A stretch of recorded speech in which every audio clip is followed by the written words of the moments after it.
नमस्कार, आप सब लोगों का बहुत बहुत स्वागत है यहाँ पर इस हॉल में जो लोग आए हैं और जो ये कार्यक्रम टीवी के माध्यम से देख रहे हैं।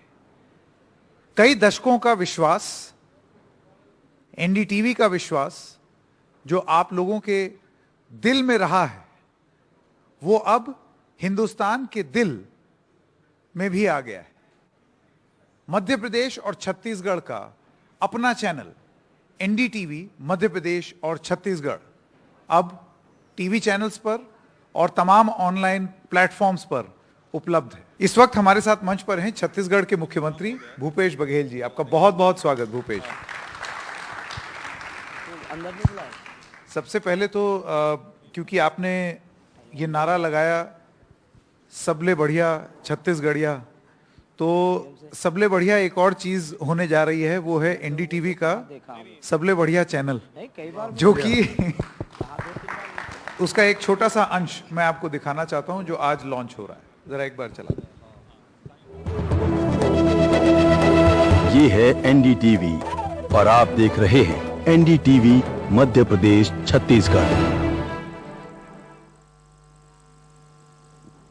भूपेश जी, सबसे पहला सवाल मैं आपसे ये पूछना चाहता हूं कि एक ऐसा राज्य जो 23 साल पहले बना, ये राज्य बहुत लंबे समय तक भोपाल और मध्य प्रदेश की परछाई में रहा और 23 साल से चीजें धीरे धीरे बदली हैं, एक अलग पहचान इसको मिली है। मैं देखता हूं कि लगातार हमने इस बारे में पहले भी बात की है, छत्तीसगढ़ और छत्तीसगढ़ी अस्मिता, छत्तीसगढ़ियावाद जिसको यहां पर लोग कहते हैं, मैंने बहुत सारे लोगों से बात किया, ये अब एक हाउस होल्ड चर्चा का विषय बन गया है।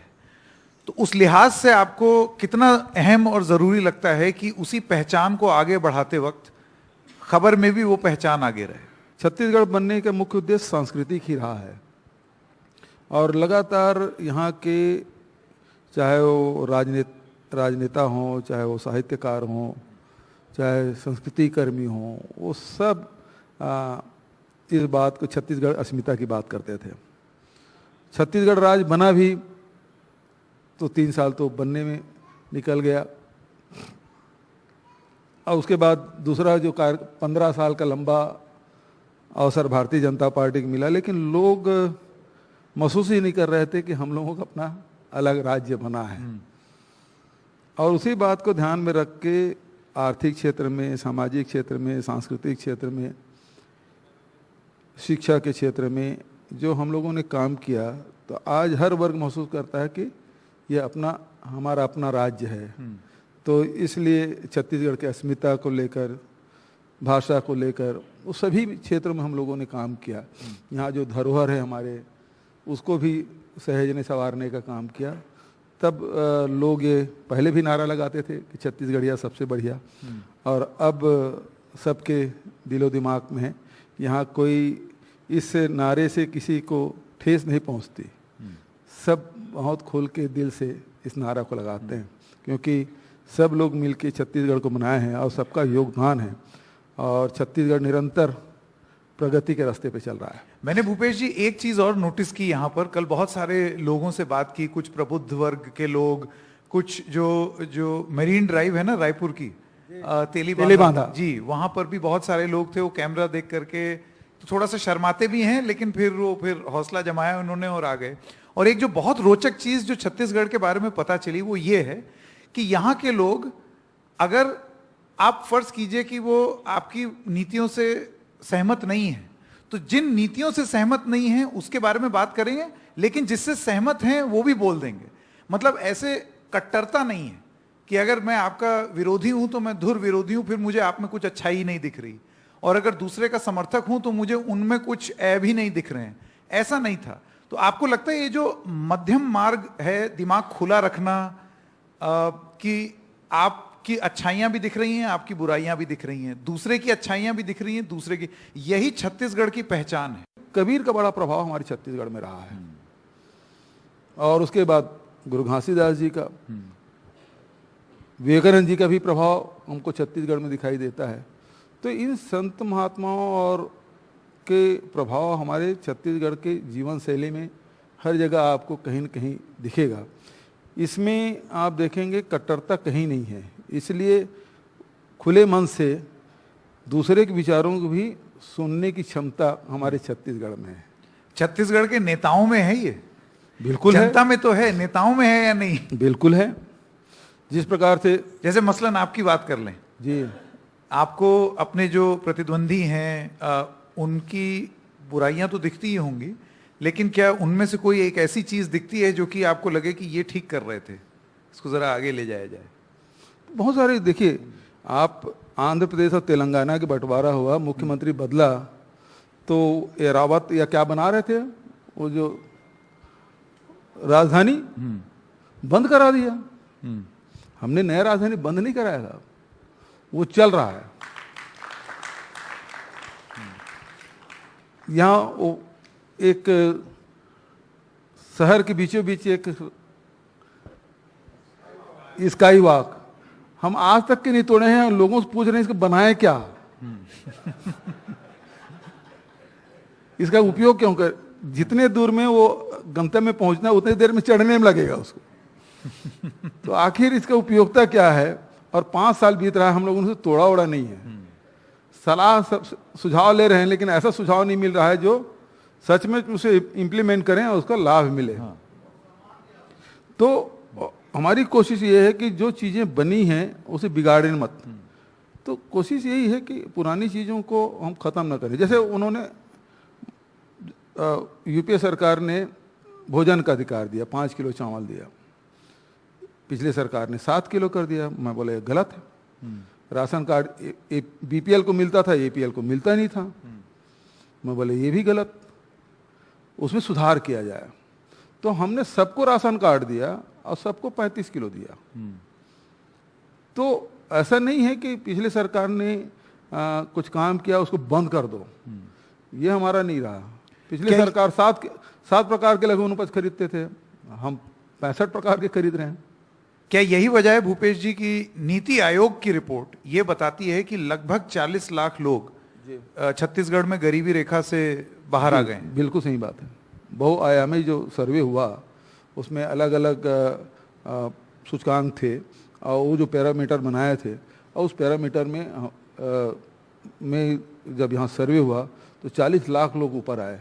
जबकि हमको जब सरकार मिली तब आरबीआई की जो रिपोर्ट है उस 40% गरीबी रेखा के नीचे जीवन यापन करते हैं, ये स्थिति थी, और वो ऊपर आया है। भूपेश जी देखिए, आपने पिछले 5 साल में अच्छे से ये जनता को बता दिया है कि आपने क्या काम किया है, वो चाहे एडवर्टीजमेंट के माध्यम से हो या आपके काम के माध्यम से हो। एक जनरल अवेयरनेस दिखती है छत्तीसगढ़ में लोगों को कि क्या काम हो रहा है, सरकारी स्कीम के बारे में बातचीत, और वो छत्तीसगढ़ पर गर्व गौरवान्वित महसूस करने वाला वो भी सब दिखता है।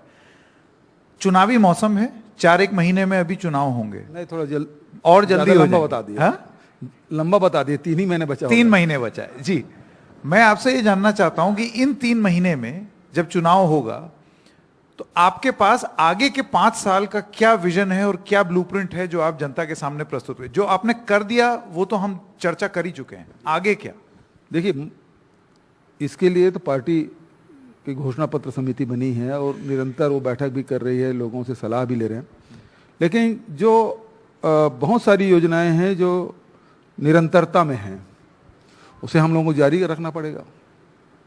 मान लो हम लोग नारा दिए थे छत्तीसगढ़ के 4 चिन्हारी, नरवा गरवा घुरवा बारी, इसको हमने शुरू किया, तो वो तो जब तक कि हमारे 30,000 नाले रिचार्ज नहीं हो जाएंगे, हर गांव में गौठान नहीं बन जाएगा। अभी रूरल इंडस्ट्रियल पार्क हमने शुरू किया है, अर्बन इंडस्ट्रियल पार्क हमने शुरू किया है, तो अभी तो हर ब्लॉक में 2 किया है, अब उसे बढ़ाने की ज़रूरत है। तो ये जो ऑनगोइंग, जैसे हमारे स्वामी आत्मानंद अंग्रेजी स्कूल हमने शुरू किया, करीब हिंदी और अंग्रेजी करके 700 स्कूल, 750 स्कूल हमने खोल लिया। लेकिन उतना पर्याप्त है क्या? पहली बार अंग्रेजी माध्यम से स्कूल खुला शासकीय तौर पे। अभी अंग्रेजी कॉलेज हमने 10 शुरू किए हैं, पहली बार हो रहा है।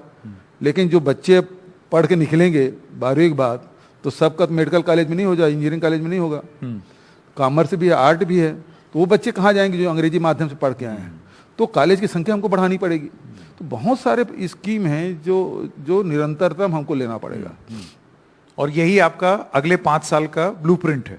नहीं, विजन? यही भर नहीं है, इसके अलावा भी है। इसके अलावा भी है, हाँ। इसके अलावा तो घोषणा पत्र का इंतजार करना पड़ेगा आपको। ठीक है, चलिए उसका इंतजार करेंगे, लेकिन क्योंकि 3 ही महीने रह गए हैं तो इसमें एक चीज और है। देखिए, ऐसा माना जाता है कि 2 तरीके की एंटी इनकम्बेंसी होती है, यानी कि जो सरकार है वो, एक तो सरकार की एंटी इनकम्बेंसी, 5 साल सरकार रही, और एक होती है सरकार के जो विधायक हैं उनकी अपने अपने विधानसभा क्षेत्रों की उनकी एंटी इनकम्बेंसी। इन दोनों फ्रंट पर आप अपने आप को कहां पाते हैं? देखिए, जहाँ तक के गवर्नमेंट की बात है तो हम लोग भी लगातार भ्रमण कर रहे हैं, पूरे प्रदेश भर, हर विधानसभा में जा रहे हैं, जिलों में जा रहे हैं, तो वहाँ सरकार के प्रति नाराजगी दिखाई नहीं देती, चाहे शहर हो या गांव।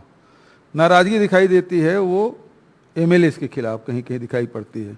लेकिन उससे और थोड़ा सा नीचे जाएं तो विधायक तो अच्छा है, उसके साथ जो आसपास के जो लोग हैं, 2-4 लोग, वो गड़बड़ है, तो वह एंटी इनकम्बेंसी उस स्तर पर भी है। ओ, तो ये विधायकों के लिए आपका एक संदेश है कि जो साथ में चल रहे हैं उन पर भी जरा, उनको भी भाई संगत का असर तो पड़ता ही है। हाँ। यदि मैं संकेत उपाध्याय के साथ बैठा हूँ तो उसके जो व्यक्तित्व तो उसका प्रभाव तो मुझे और पड़ेगा, उसका लाभ हानि दोनों मिलेगा मुझे। देखिए, अभी आप दुष्प्रभाव की बात कर रहे थे, फिर आपने मेरा नाम ले दिया। ये तो जरा ठीक बात नहीं है। मैंने कहा अच्छे बुरे दोनों के। हाँ, बिल्कुल बिल्कुल। लेकिन ये जो देखिए, जब टिकट बंटवारा होता है तो उसमें अब जैसे हम बीजेपी की बात कर लेते हैं, अभी चुनाव में समय है, लेकिन एक लिस्ट आ गई है और आपका जो विधानसभा क्षेत्र है उसमें तो उन्होंने एक डायरेक्ट कॉन्फ्लिक्ट भी कर दिया है। ऐसे में आपको लगता है ये कांग्रेस पार्टी के लिए एक चुनौती होगी कि ये चिन्हित करना कि कौन सा विधायक है, जो कहीं ऐसा ना हो कि जब बाद में गणित बिठाई जाए तो उसमें काम आपने किया, चेहरा आपका, लेकिन तकलीफ हो क्योंकि नीचे किसी विधायक ने काम नहीं किया। देखिए, कांग्रेस पार्टी बहुत लंबे समय से अनेक चुनाव हारती रही है, लेकिन हिमाचल प्रदेश और कर्नाटक के बाद हम लोग जीतना भी सीख गए हैं। आप चिंता मत करिए, छत्तीसगढ़ में भारी बहुमत से हम लोग जीतेंगे। और जो 71 था, हाँ, हमारे पास 71 तो विधायक हैं ही। हाँ, अब वो 71 के बाद वो आंकड़े और भी बढ़ेंगे, लक्ष्य भी और बड़ा, जैसे कि अभी 75 का नारा लगा। हाँ, अब की बार 75 पार। हाँ, अपना प्रतिद्वंदी किसको मानते हैं? मैं पार्टी नहीं, मैं व्यक्तिगत रूप से पूछ रहा हूं। जैसे कांग्रेस में मुख्यमंत्री का चेहरा आप, कांग्रेस में इस सरकार का चेहरा आप हैं, तो आपका मुकाबला किससे है छत्तीसगढ़? देखिए, मैं तो पिछले 4.25 साल से रमन सिंह को सामने रख के बात करता रहा, लेकिन भारतीय जनता पार्टी उसको चेहरा बनाना नहीं चाहती। वो बोले मैं छोटा चेहरा हूं, ऐसा भी बयान दिया रमन सिंह जी। तो पुरंदेश्वरी जी ने कहा वो छोटा चेहरा भी नहीं है। अब वही लोग चेहरा नहीं मानते तो मैं क्या करूं? मैं तो मानने के तैयार हूं, मैं रमन सिंह ही चेहरा हो। एक चीज, क्योंकि हम यहां भारतीय जनता पार्टी की बात कर रहे हैं, चाहे वो मध्य प्रदेश हो या छत्तीसगढ़, एक बात हमेशा बीजेपी कहती है और वो ये है कि कांग्रेस पार्टी के नेता चुनावी हिंदू हैं। जैसे कि राम वनगमन पथ हो गया, या फिर अगर मध्य प्रदेश की बात कर लें तो मंदिर जाना, आरती करना, ये सब चुनाव के वक्त इसका फिक्र और जिक्र ज्यादा दिखती है, ऐसा आरोप है उनकी तरफ से कि आप लोग चुनावी हिंदू हैं। इस पर आप क्या जवाब? ये तो उल्टा चोर को ताल को डांटे। ये लोग जब चुनाव आते हैं तब जोर से नारा लगाते हैं जय श्री राम, जय श्री राम, और उसके बाद भूल जाते हैं। 15 साल रमन सिंह जी को भारतीय जनता पार्टी का मौका मिला था, राम वनगमन पर्यटन पर पथ क्यों नहीं बनाया? यहाँ से 15 किलोमीटर में चंदखुरी में माता कौशल्या का मंदिर है, रमन सिंह कभी झांकने भी गया हो? रमेश बैस का गांव है, जो राज्यपाल है अभी महाराष्ट्र में, कभी उसको जीर्णोद्धार करने की सोचे उन्होंने? नहीं किया। गौ माता की बात करते रहे, गौ माता के नाम से खूब प्रचार प्रसार करते हैं, लेकिन गायें इस जमाने में खूब मरी और पैसे खूब बटोरे। लेकिन हम लोगों ने, वो हमारी पहचान है, हमारी संस्कृति, उससे जोड़ के हम लोग काम किए। हम उसके नाम से वोट नहीं मांगते साहब। राम यहाँ कण कण में बसा है, जन जन में बसा हुआ है। हमारे तो भांचा राम है, सबरी के राम है, बनवासी राम है, कौशल्या का राम है, हम सबके राम है। हम तो उस हिसाब से करते हैं, उसके नाम से वोट नहीं मांगते। ये लोग वोट मांगने के समय याद करते हैं राम को, बचत समय का कोई का मतलब चुनावी हिंदू आपके हिसाब से वो हैं? वो हैं। और हिंदू हैं तो फिर उसके नाम से वोट क्यों मांगना भाई? आप देखिए, प्रजातंत्र में आप इसलिए चुनाव लड़ते हैं कि जनता के आप बेहतरी के लिए काम करेंगे, उसकी जीवन स्तर ऊपर उठाएंगे, उनकी शिक्षा है, स्वास्थ्य है, रोजगार है, इसके लिए आप चुनाव लड़ते हैं। आप उस क्षेत्र में किए क्या हैं ये आपको बताना चाहिए। ये तो हमारे आस्था के केंद्र है, हमारी संस्कृति जुड़ा हुआ, हम काम चलिए, ये तो बीजेपी से जुड़े हुए बहुत सवाल हो गए। एक सवाल मैं आपसे पूछना चाहता हूं। देखिए, अभी कांग्रेस और तमाम और दल मिल करके INDIA अलायंस बनाया है और इसको प्रधानमंत्री ने घमंडिया अलायंस भी बोला और बीजेपी ने और भी तंज कसे। लेकिन इसी अलायंस के अंदर जो दो दल हैं वो एक दूसरे के साथ दिखते भी हैं, लेकिन वो एक दूसरे के खिलाफ बोलते भी रहते हैं, जैसे कि कांग्रेस और आम आदमी पार्टी।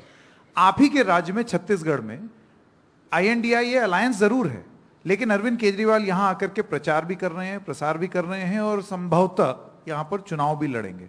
ऐसे में मैं आपसे जानना चाहता हूं कि इसमें गठबंधन कहां अपने आप को पाता है, और आप आम आदमी पार्टी और अरविंद केजरीवाल को छत्तीसगढ़ में जो उनका आगमन हुआ है इसको किस तरीके से देखते हैं? देखिए, जहाँ तक के उस बैठकों में मैं था भी नहीं उसके किस प्रकार से कॉमन मिनिमम प्रोग्राम बन रहे हैं उसके बारे में भी मुझे जानकारी नहीं, क्योंकि मैं बहुत दूर हूँ उससे। हमारे सीनियर लीडर उसको देख रहे हैं। 2024 के चुनाव को ध्यान में रखते हुए ये बैठकें हो रही है। अभी जो लोग और जो राज्य में जो चुनाव हो रहे हैं उसके बारे में शायद इसके बारे में कोई बात ना हो, और यदि अरविंद केजरीवाल जी आए हैं तो आए। अभी सभी बहुत सारे दल के लोग आएंगे और अपने अपने घोषणा पत्र जारी करेंगे, ये बनाएंगे, वो करेंगे, वो सब लोग करेंगे, हम लोग भी बोलेंगे सब। उसमें क्या है?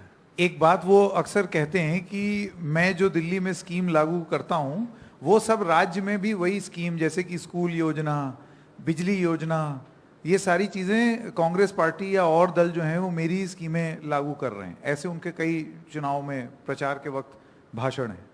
छत्तीसगढ़ में भी ये सारी चीजें हो रही हैं। अच्छा है, अपने मियाँ मिट्टू बनते हैं, अपने पीठ थपथपा रहे हैं, थपथपाने दीजिए, खुश होने दीजिए, हमको क्या करना है? हमको तो छत्तीसगढ़ में जो आवश्यकता है हम उसके हिसाब से योजना बनाते हैं। किसी की नकल करने से कोई आदमी सफल नहीं हो सकता, लेकिन जो वहाँ की आवश्यकता है, लोगों की जो डिमांड है, उसके हिसाब से योजना बनाएंगे, उसे क्रियान्वित करेंगे तो आपको लाभ मिलेगा। मान लो बहुत सारी बातें कहते हैं, केजरीवाल जी से केवल एक लाइन में पूछ देता हूँ।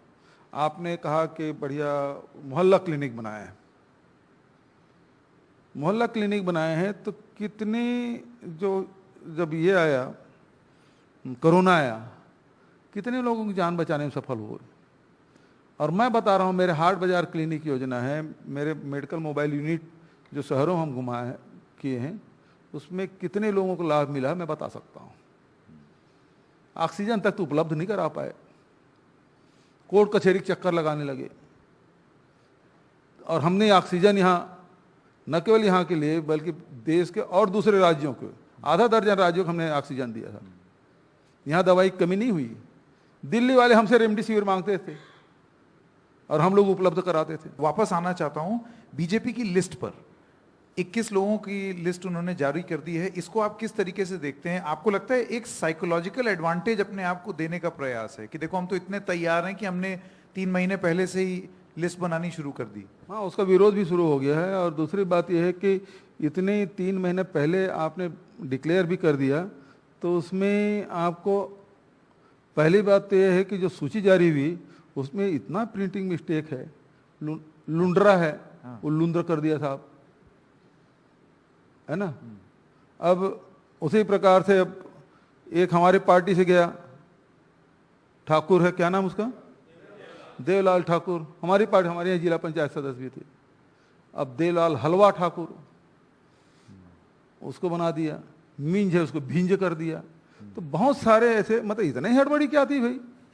एक तो ये, दूसरी बात, आपको अपनी पार्टी के लोगों पर विश्वास नहीं रहा, जो दूसरे दल से आए हैं उसको टिकट देते जा रहे हैं। इतने पहले शुरू किए, चलो आखिरी में कोई नहीं मिला भाई तो जो आया उसी को दे दें। अब तो दूसरे पार्टी से आए उसी पहले लिस्ट में, और जो उसके परंपरागत रूप से जो साल दर साल काम करते रहे हैं उसके लिस्ट में नाम भी नहीं है। और तीसरी बात यह है कि 15 अगस्त तक भाषण आपने सुना होगा प्रधानमंत्री जी का, परिवारवाद ने देश को बहुत नुकसान किया, बड़े जोर से बोले थे। अब मुझे चिंता रमन सिंह जी की है, उसके बेटे अभिषेक सिंह की, क्योंकि उसके भांजे की टिकट मिल गई है खैरागढ़ से, तो रमन सिंह की टिकट भी अब कटने का संकेत है। ये एनालिसिस मैं देख रहा हूं। फिर आप किससे मुकाबला करेंगे? आपने तो, आप कहते हैं आपके तो प्रतिद्वंदी वही हैं। तो ये दरअसल में भारतीय जनता पार्टी है, वो 2023 की तैयारी नहीं कर रहे, 2028 की तैयारी कर रहे हैं। 2028 छत्तीसगढ़ चुनाव। हाँ। जाते जाते, क्योंकि देखिए एक प्रथा रही है भूपेश जी, लट्टू से लेकर गेड़ी से लेकर के, तो इस बार मेरी आपसे गुजारिश ये रहेगी कि मुझे मालूम है आप बहुत अच्छा गाते हैं मुझे मालूम है, तो एक, क्योंकि यहाँ राम की बात हो रही है, यहाँ हिंदू की बात हो रही है, तो अगर कोई राम भजन आपके मन में हो या जो भी चीज आप गाना चाहें। ये तो अच्छा धर्म संकट में डालते हैं। हर समय कुछ न कुछ फंसाने का काम करते हैं, लेकिन हर 2 बार तो बच गया हूं।